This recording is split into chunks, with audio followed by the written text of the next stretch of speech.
fait, voilà, qu'on vous reconnaisse, histoire de trouver des missions. Parce que bon, on est développeur, mais forcément, on doit trouver des clients pour faire nourrir. Il faut, c'est bien d'être passionné, mais il faut que cela paye aussi. Donc, voilà, trouver une stratégie pour se faire connaître dans son domaine à l'international et travailler après en freelance.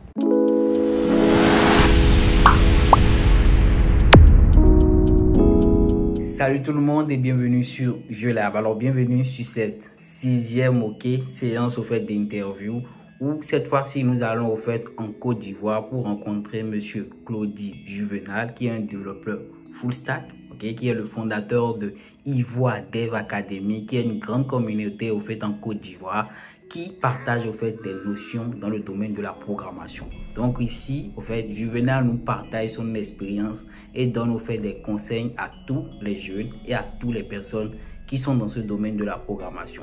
Donc je vais vous inviter déjà à le suivre et à me mettre au fait en commentaire au fait ce que vous avez retenu de cette interview. Si vous avez aimé la vidéo, n'oubliez pas de mettre des likes, commenter et aussi si vous n'avez pas encore rejoint le groupe Discord, les gars, rejoignez le groupe Discord. Il y a plein de formations. Actuellement, on est sur Docker.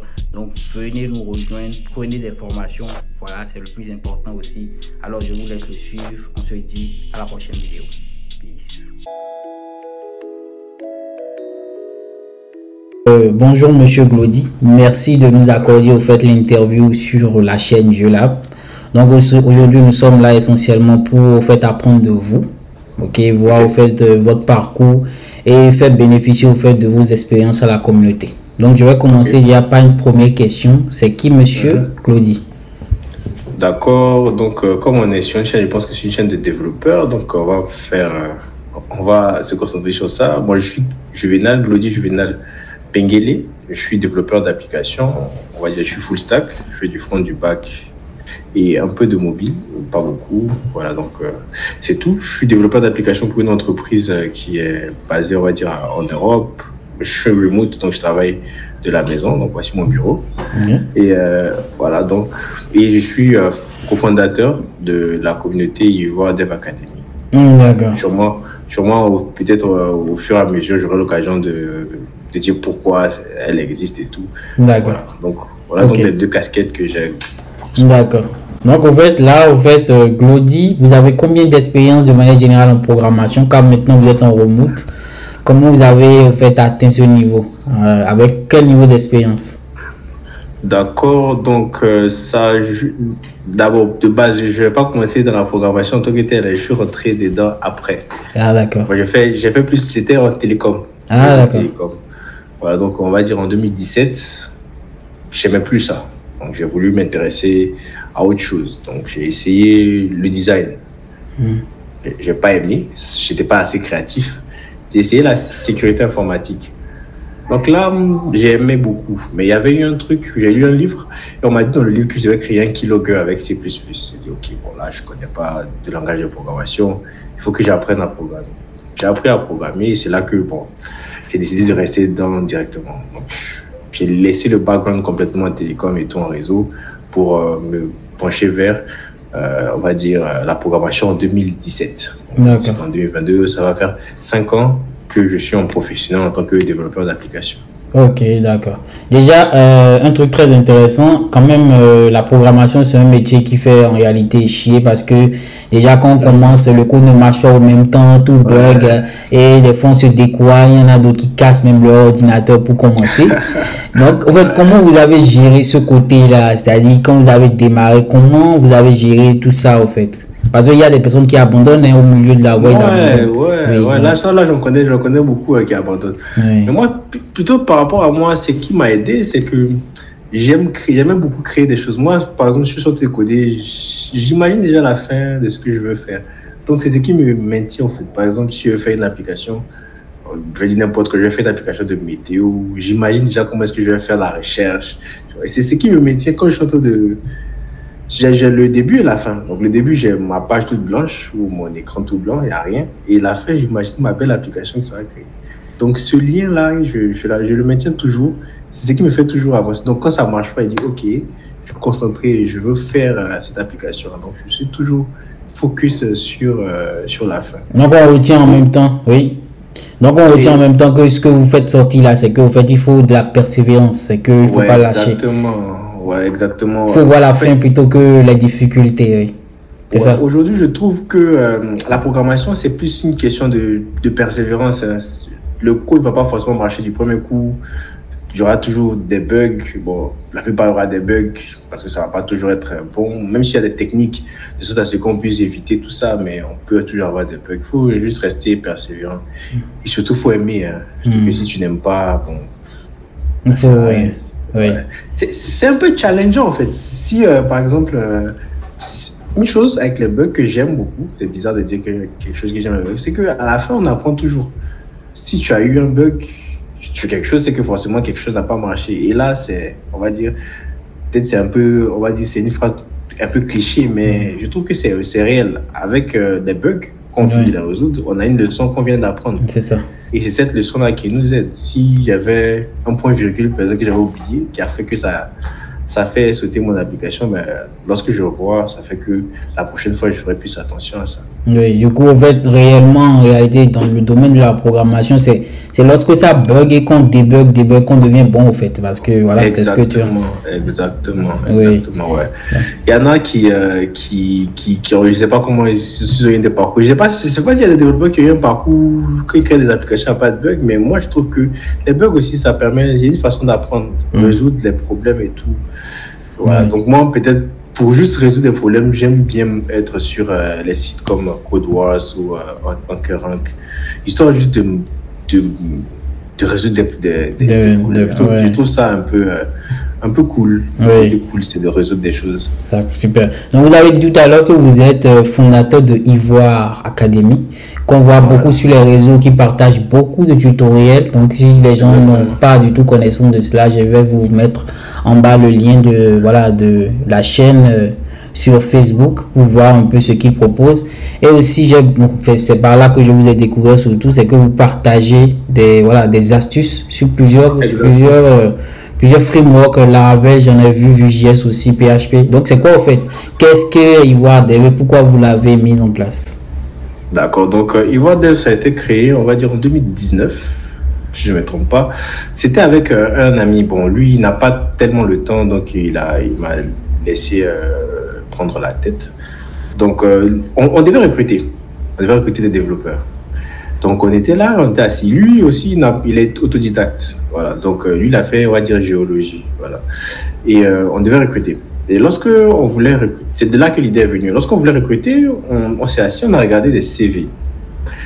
On s'est dit, ben non, mais vraiment, nous, on ne vient pas vraiment du background de développeur. Nous, on est venu par passion, on va dire, par amour. Il y a des gens qui ont fait 5 ans à l'école. Normalement, c'est leur métier, c'est leur base. Ils ne peuvent pas être comme ça, avoir ce niveau. C'est-à-dire qu'on a trouvé le niveau, il était un peu trop bas pour des gens qui ont fait 5 ans à l'école, alors que nous, on venait, il y a à peine 2-3 ans, on était dans 2 domaines différents, en fait. C'est un peu comme quelqu'un qui vient te trouver dans un domaine et qui te surpasse, on ne comprenait pas. Donc, on s'est dit, OK, peut-être que le problème, c'est les ressources. La plupart des ressources, actuellement, la programmation, c'est en anglais. Peut-être que les gens ont des problèmes avec la langue et tout. Donc, ce que nous, on voulait, c'était apporter notre pierre à l'édifice. On dit, OK, c'est bien beau de critiquer, de dire, bon, le niveau n'est pas bon, il y a des gens qui ne sont pas bons et tout. Mais qu'est-ce qu'à la fin, nous, on apporte pour aider ceux qui ne sont pas bons? Donc, on s'est dit, OK, on va essayer de partager des choses qui vont sûrement aider les développeurs. Essayer de rendre un peu minimal certaines choses. Par exemple, ce qu'on fait une fois ou deux dans la semaine, c'est peut-être la section Discover. On essaie de faire découvrir un langage de programmation ou une technologie.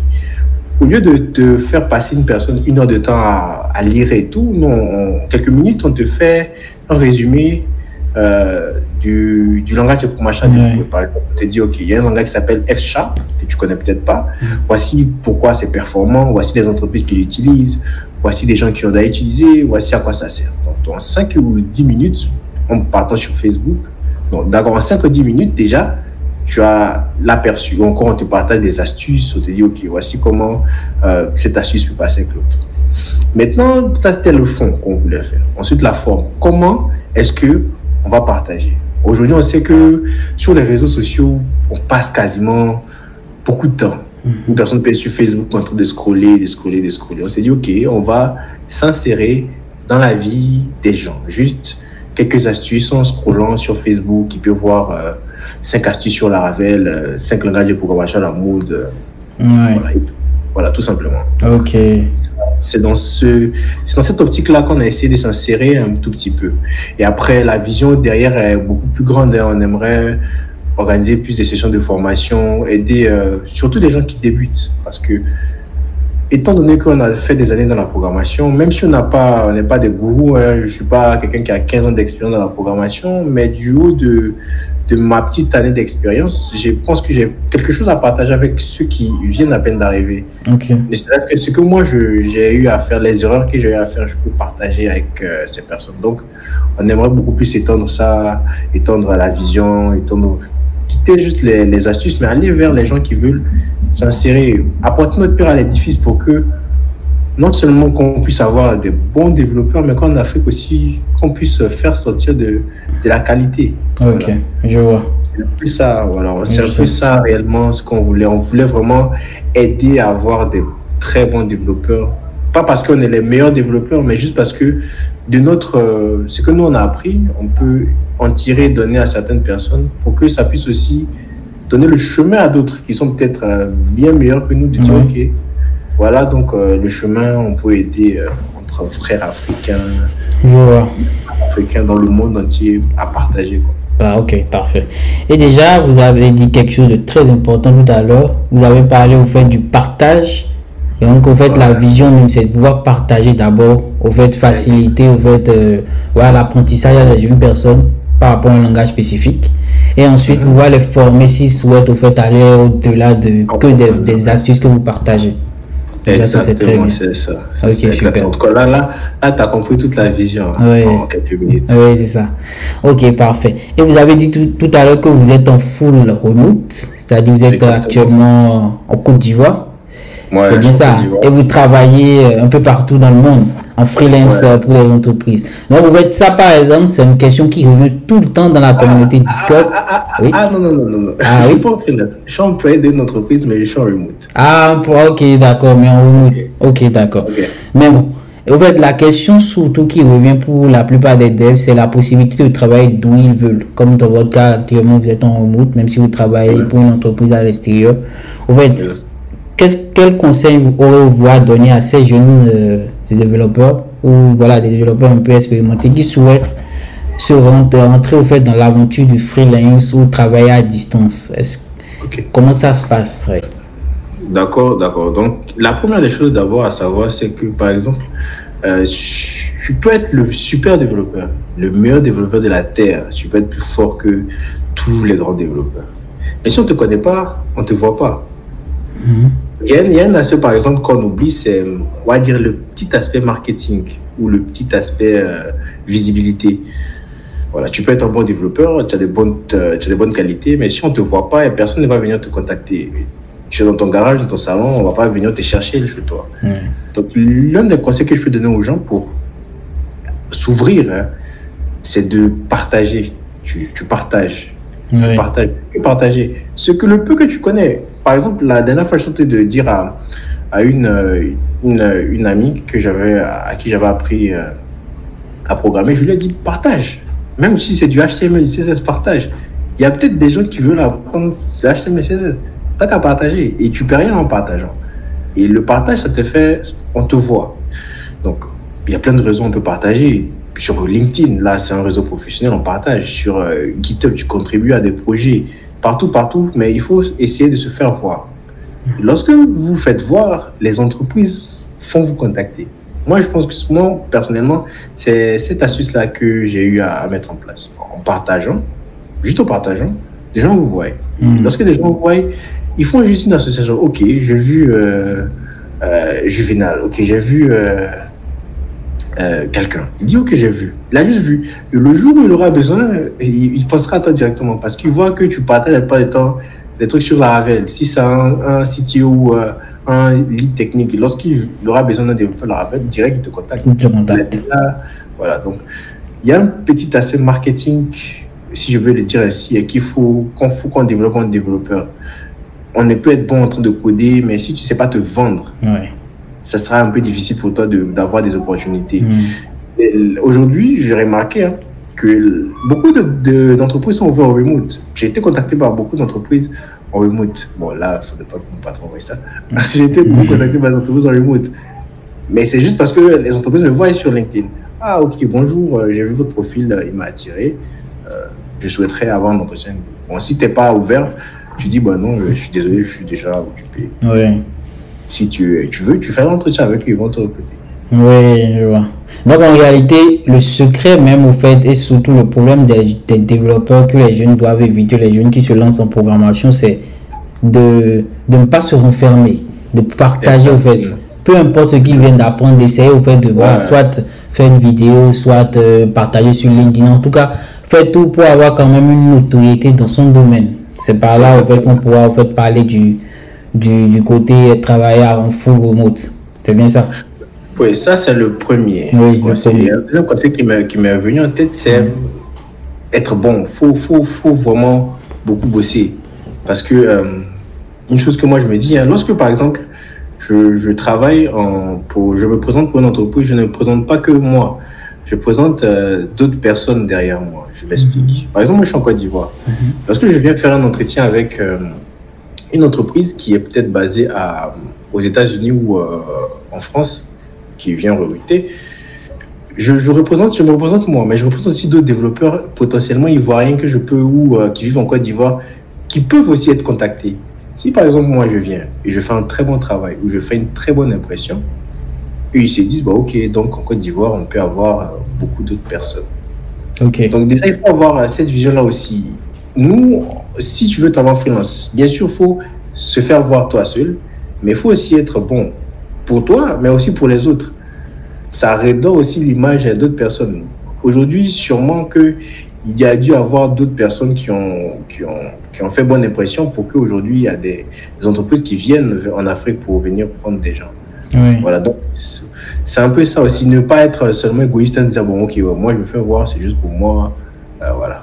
Okay. Parce que là, ce que je me dis, c'est que lorsqu'une entreprise, par exemple, en Europe, vient te prendre, il ne te prend pas parce que tu es un développeur en Afrique en disant ok, les développeurs en Afrique ont un petit niveau. Il te prend comme un développeur qu'il aurait pu prendre en Europe. Oui.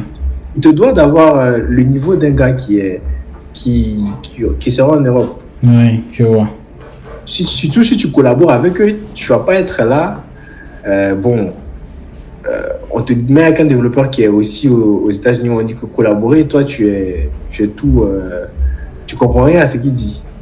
Déjà à ça aussi. Il faut vraiment avoir une culture de développement personnel professionnellement. Et là, lié au partage, on voit déjà votre niveau d'expertise. On sait que, ok, ouais, ce gars, il creuse au fait. Parce que si tout le monde prend un chemin A et toi tu viens un bon matin, moi je connais un chemin B avec un framework, on dit, ok, d'accord. Oui, je vois. Et le troisième conseil, c'est la langue. La langue aussi. Parle anglais. Oui, l'anglais, oui. Moi, je me rappelle mon entretien, mon patron, il a demandé, tu parles anglais? Il dit, ouais, bam, continue en anglais. Ah, directement, oui. Direct, il n'y avait pas eu de mise en bouche, c'est direct, on commence en anglais parce que après, il faut s'ouvrir. C'est bien de s'ouvrir, mais si tu as des clients qui parlent anglais, tu ne vas pas aussi rester là à ne rien dire. Oui, c'est ça. Ok, d'accord. Sauf si tu veux aller en France uniquement, tu veux souvent postuler pour des emplois en France, tu vas parler en français. Mais si tu veux postuler pour des emplois, tu veux vraiment t'ouvrir, vraiment être là, il faut s'exprimer. Il faut être ouvert, voilà, pour ouvert, s'ouvrir, être à l'international, voilà, il faut apprendre l'anglais. Maintenant, au fait, concernant le côté freelance, c'est-à-dire les activités, au fait, la manière de travailler, un freelance, c'est quelqu'un qui travaille vraiment dans une entreprise.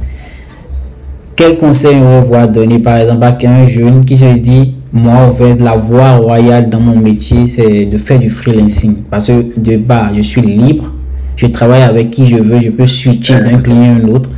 Quel conseil on va donner à des jeunes qui directement, lorsqu'ils ils se donnent 2 ans, ils se disent à la fin directement, je vais me mettre en freelance à la fin. Est-ce que c'est un bon parcours ou soit forcément il faut d'abord travailler quelque part avant maintenant de s'ouvrir à ce domaine-là?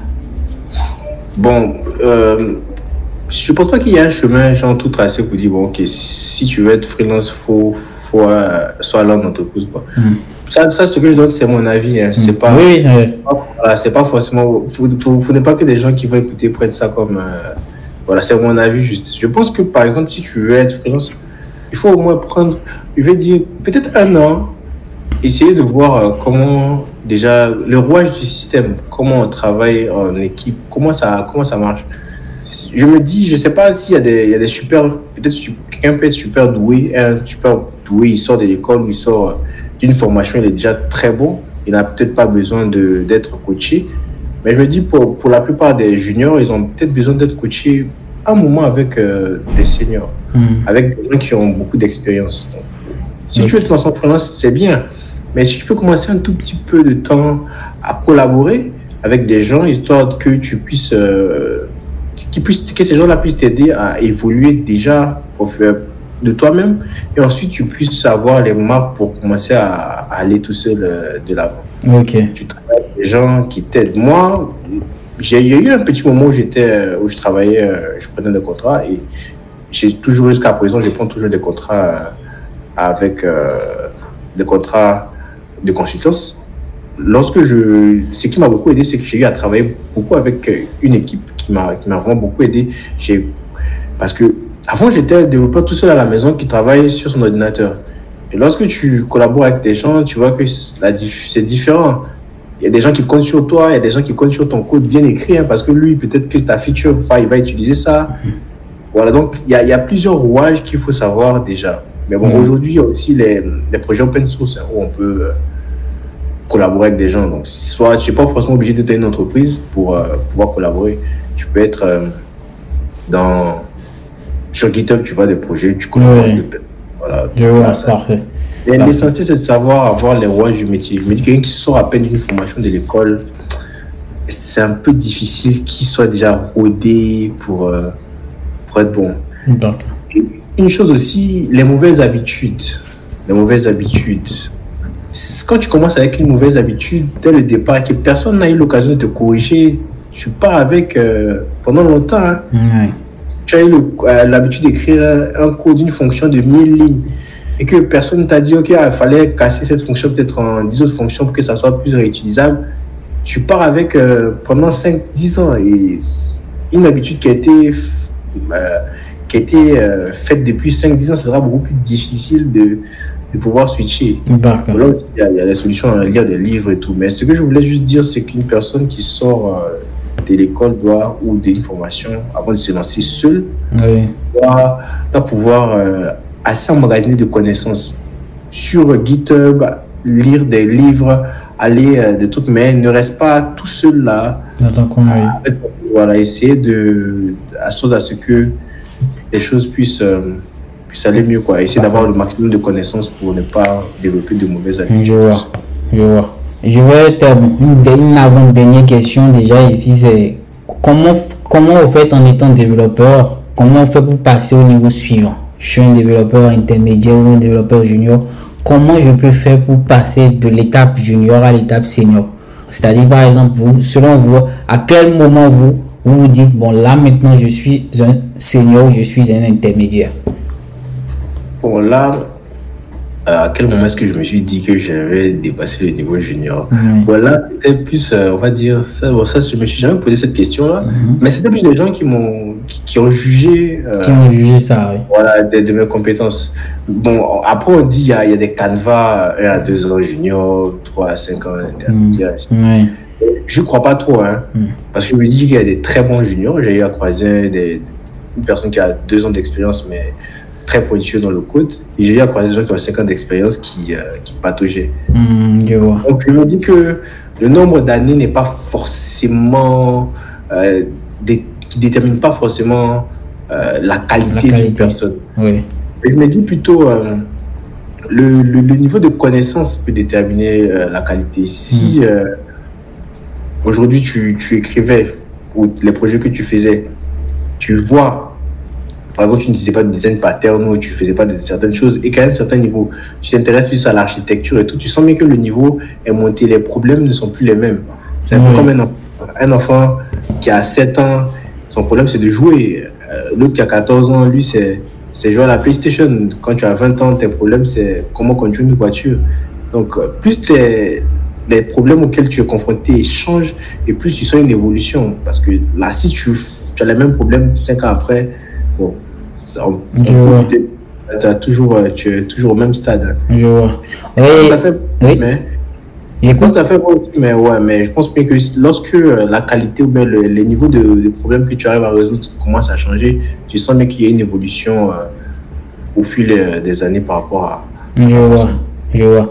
Bon, moi, en fait, j'ai l'habitude de dire, en fait, à partir du moment où en fait, parce que, bon, la plupart des développeurs seniors, ce que moi j'ai surtout remarqué, c'est des gens, en fait, lorsque tu leur poses des problèmes, il y a, en fait, déjà, ils ont rencontré ça une fois. C'est-à-dire, c'est des personnes qui ont quand même déchiré, tellement souffert, en fait, devant des trucs.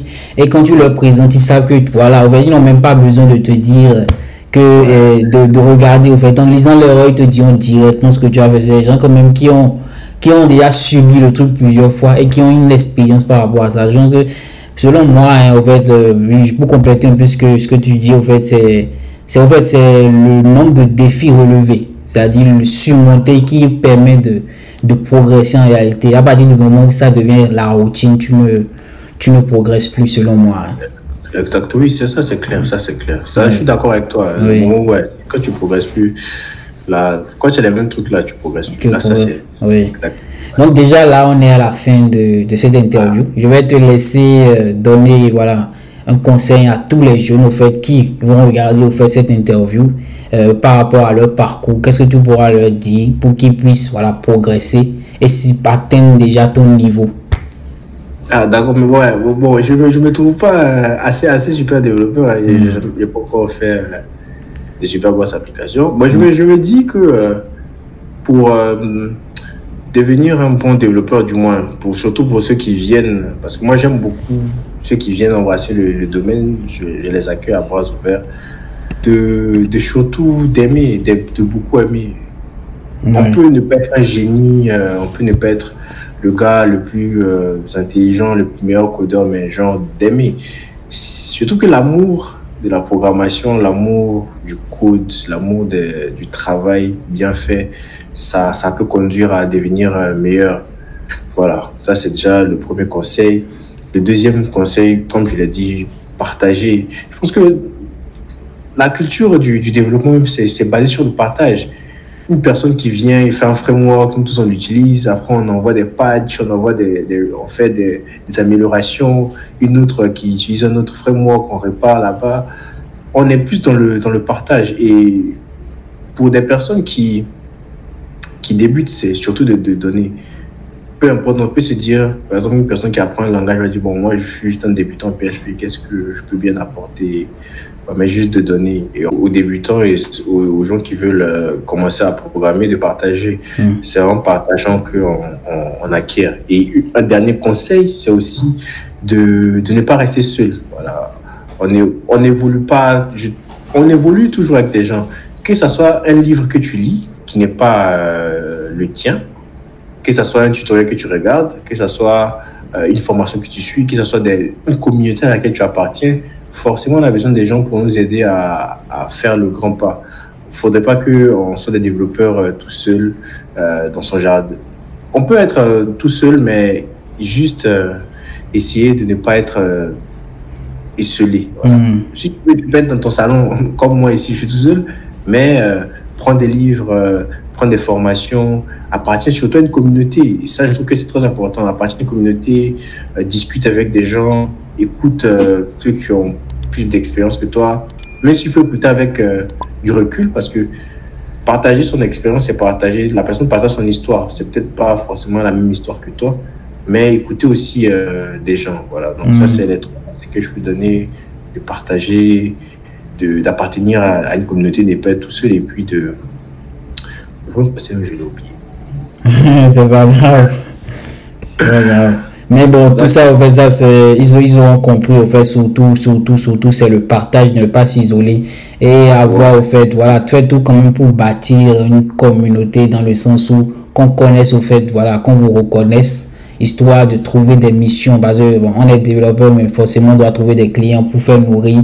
Il faudrait bien d'être passionné, mais il faut que cela paye aussi. Donc voilà, trouver une stratégie pour se faire connaître dans son domaine à l'international et travailler après en freelance. Donc voilà un peu le mot de fin de ton mot de fin. Mais les partages, je trouve que c'est des petites choses. Hein. Tu as résolu un petit bug. Aujourd'hui, tu as résolu un petit bug et après, tu es content. Tu partages juste. Comment tu l'as fait?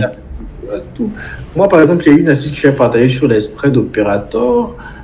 J'avais vu dans un code d'une personne, d'un prestataire qu'on avait utilisé. Il avait utilisé. Il y avait un bug dans son code. Et quand j'ai débugué, j'ai vu que le spread opérateur, le fait qu'il utilise le spread opérateur qui faisait un shallow copy avait créé un bug parce qu'il modifiait les variables qui répercutaient vers les variables de départ. Et là, j'ai vu que, ah ouais, mais il faisait un shallow copy. Donc, pour ceux qui s'appellent shallow copy, c'est enfin une copie d'une variable, mais ça garde les références dans la mémoire. J'ai une variable A, j'ai une variable B, lorsque je copie, l'ordinateur garde les deux références. Donc, quand je modifie A modifie B en même temps. Voilà. Donc, moi, j'ai juste à mettre un deep copy. Là, j'ai deux variables qui sont indexées différemment en mémoire. Donc, quand je modifie A, je modifie pas B. Juste ça, après, je vais partager, c'est tout. Voilà. C'est pas recréer le monde pour partager, quoi. Tu résous un bug, tu partages, tu trouves une astuce, tu trouves une autre méthode qui fait ce que tout le monde fait différemment, tu partages. Voilà, c'est juste ça. Ouais, super. Donc, nous sommes à la fin de l'interview. Merci de ton temps. Ah, et voilà. Voilà.